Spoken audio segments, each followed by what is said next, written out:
In the 18th century, British merchants shipped around 3 million people from West Africa across the Atlantic to the Americas and sold them into slavery. They made £4 trillion from the unpaid labour alone.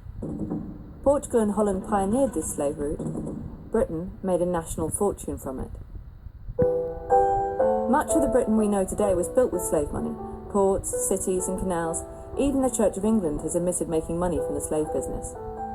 By the 19th century, a fifth of the British elite had made their fortunes from slavery. Among them, David Cameron's distant cousin, General Sir James Duff. The Liverpool merchants who founded what's now Barclays Bank were slave traders. In 1833, when slavery was abolished, slave owners were paid £20 million in compensation for their loss of property. That's £2 billion today.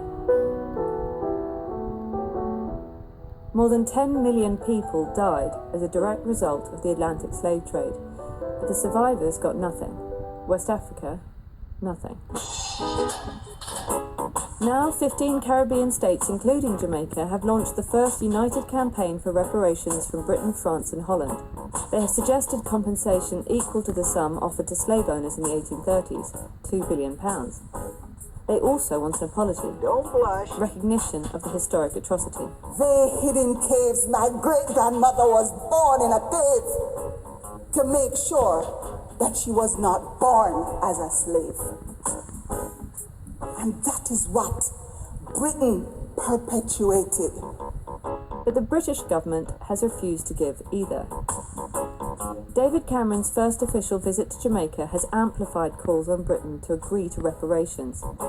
Some argue that if Britain did pay, it wouldn't be the elite footing the bill but the tax-paying working classes. Others have said this was 200 years ago, it's in the past, why should I pay now?